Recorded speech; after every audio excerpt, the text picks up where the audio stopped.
বয়স যেন তার কাছে তুচ্ছ, চোখ যেন তার কাছে নতুন রসদ সংগ্রহের পথ। যেখানে অনেক খেলোয়াড়ই ইনজুরি থেকে ফিরে এসে নিজেকে খুঁজতে থাকেন, সেখানে মাঠের বাইরে কাটাতে হয়েছে 2 মাসের মতো। ইন্টার মায়ামির মহাতারকা লিওনেল মেসি ইনজুরি কাটিয়ে বীরের বেশে মাঠে ফিরেছেন। ফিরে আসার ম্যাচে দুর্দান্ত পারফরমেন্স করে তিনি তার দলকে 3-1 গোলে জয় এনে দিয়েছেন। মেসি নিজে করেছেন 2টি গোল এবং 1টি গোলের অ্যাসিস্ট করে দলের জয়ের বড় ভূমিকা রেখেছেন। ইনজুরি থেকে ফিরে তার এমন পারফরমেন্স ইন্টার মায়ামির জন্য ছিল নিঃসন্দেহে স্বস্তির। দলের ফ্যানরা মেসির ফিরে আসায় উচ্ছ্বাসিত এবং এই পারফরমেন্সের পর মেজর লিগ সরকারের মেসির উপস্থিতি আবারও আলোচনার কেন্দ্রবিন্দুতে উঠে এসেছে। মেজর লিগ সরকারে বাংলাদেশের সময় রোববার সকাল ফিলাডেলফিয়া ইউনিয়নকে 3-1 গোলে হারিয়েছে জেরার্দো মার্তিনোর দল।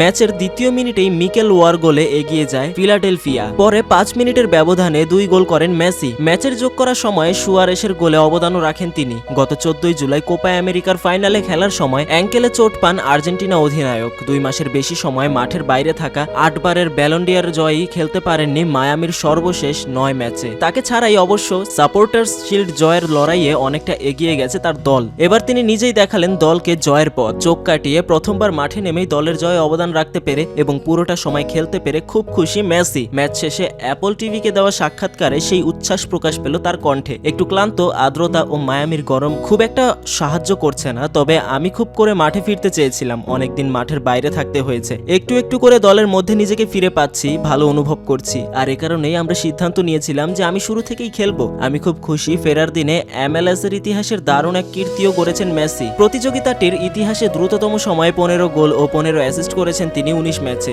রেকর্ডটি আগে ছিল সেবাস্তিয়ান জিওভিনসোর দখলে। 29 ম্যাচে এই সংখ্যক গোল ও অ্যাসিস্ট করেছিলেন সাবেক এই ইতালিয়ান ফরওয়ার্ড। এই জয়ে ইস্টার্ন কনফারেন্সের শীর্ষস্থান আরও সংহত হয়েছে মায়ামির। 28 ম্যাচে 19 জয় ও 5 ড্রয়ে তাদের পয়েন্ট 62। 2 কনফারেন্স মিলিয়ে আর কোনো দল 52 পয়েন্টের বেশি পায়নি। লিগে পরের ম্যাচে আগামী বুধবার তারা খেলবে আটলান্টা ইউনাইটেডের বিপক্ষে। তা আপনি কতটা এক্সাইটেড বিষয়টা নিয়ে সেটা কমেন্টে জানান। ভিডিওটা শেয়ার করে দিন আপনার আর্জেন্টিনা লাভার বন্ধুদের সাথে। লাইক এবং ফলো করে সাথেই থাকুন জুম বাংলার।